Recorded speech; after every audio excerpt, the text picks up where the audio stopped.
Mtoto alitoka hapa September, akaenda shule, anasoma Moi University Eldoret. Tangu hiyo siku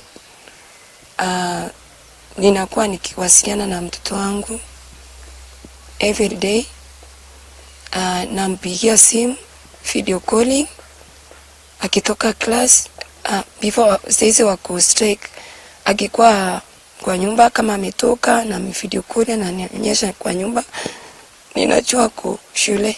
On Sunday, then she called me but ni sikuwa around nishike simu. Nilienda church, nikaona acha niende church nikirudi alafu nimpigie. Kufika jioni nile tu nikafanya kazi kingine kazi kwa nyumba, nikapata nimelala. Kufika ilikuwa saa 10:40, nikaamuka kama mama uombe. Sasa ndio nikasikia simu inapiwa. Nikajiuliza nani anapiga simu saizi. Nikaenda kushika simu. Sasa ninashika simu, nikapata ni sistangu ananipigia simu kuniambia niende Nyamira. So nikamuuliza kwani nakuja kufanya nini Nyamira? Kaniambia tunakuja na pikipiki tukuchukue. Nikamuuliza ni nini mbaya? Saizi unaniita saizi ni nini mbaya? Then akaniambia bwanake mgonjwa. Nikamwambia hapana, tulikuwa na bwanako jana. Niambie ni nini? Sasa ndio nikamwambia acha ni call mom. Akaniambia usimcall. Kupigia sasa mtu mwingine, ndio akaniambia mwenye nilikuwa mpigie maybe amechua lakini ataniambia afikirie nimejua. Akaniambia mtoto wangu ako Nyamira but sisi serious, ako ICU. Kufika huko ndio nikaambiwa eti kuna alipatikana hapa. Wenye walikuwa anatuambia ati alikuja kutoka shule sijui ni jana. Jana alafu huko kwenye walikuwa ni party ilikuwa huko. So I don't know how she came. Vile alikuja hapo but on Saturday tuliongea na mtoto wangu alikuwa shule. Hiyo Sunday sijui mtoto wangu amepatikana ati Nyamira. Wenye walimleta ikasemekana walimleta wakataka kumruhusa na ile gate ya Mozeri, wakapata masoja wakoko, and then from there wakapitia mlango wa gate kubwa. Sasa zile wako na gari. Kufika ndani wakajifanya eti alikuwa mgonjwa serious. Then ndio masoja wakagusa mwili wakapata amekufa. Sasa zile wanataka kutoroka, they were 4. Na huyo mwenye alikuwa sijui mwenye alikuwa na hiyo gari.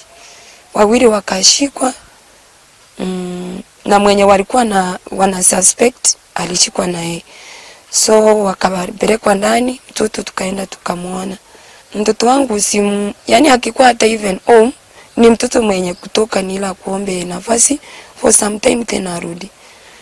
Nile alafu huyo kijana vile nilimuonyeshwa nilizamuona kwa picha ya mtoto wangu, kwa simu ya mtoto wangu. That's all I know. She's polite, aongei sana. Maybe si mtu mwenye ataweza kosa. Sicha hiyo na makosa yake. Sicha huyo na akiwa na bad temper. Msisekunika pia mtoto mwenye hakuna heshima zake. Hiyo yenye imempata sielewi. Mimi ninaomba. Mimi ni babaka alikufa mwezi wa pili tisia. Watoto aliniachia ni wawili. Sister first born na huyo mwenye ako grade 4. They were my joy. Wanani comfort each day kama yeye. Nimemiss a friend mwenye ananiamsha asubuhi, mama usikufe usituache hata kama dadi ameenda. Mimi naomba, maybe sina nguvu za kutafuta justice, lakini serikali inisaidie justice ikue kwa mtoto wangu. She was 20, nilikuwa amefikisha 20 years, third year Moi University.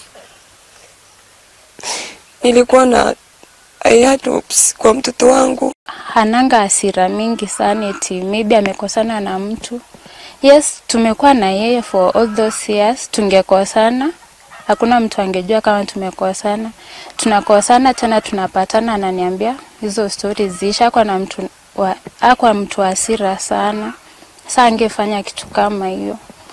Hata hasira yake ingekuwa kubwa sana, sidhani kama angefikia place ya kufanya hivyo. Akaanza kusema, unasema umeniacha, nitajirusha chini. Sasa kidogo hivi hao wavulana walikuwa wameingia ndani. Wakasikia sauti, wakauliza ni nini imeanguka. Kuangalia wakakuta ni huyo msichana amejiangusha. Sasa ndio walimleta hospitali. Hiyo tu ndio nimesikia sasa kwa watu, sababu mimi sikukuweko.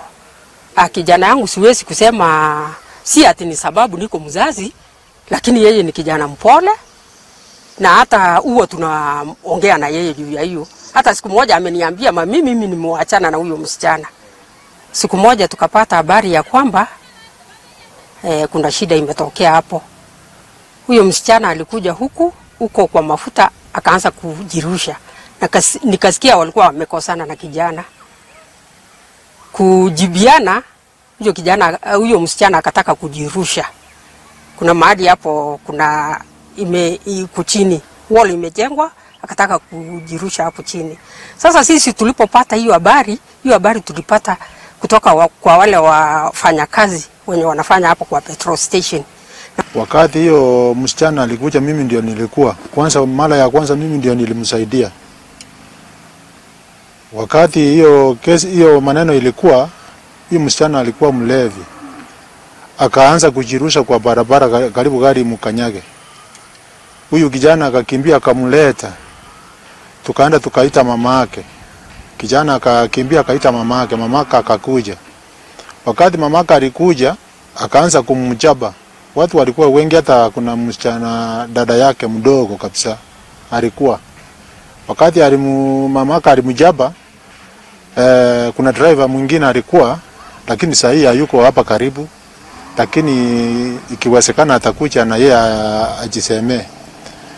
Sasa wakati tuliambia mamake, huyo kijana akataka kujirusha, na mimi nikambembeleza nikaenda nikamshika mkono ili asianguke chini aumie.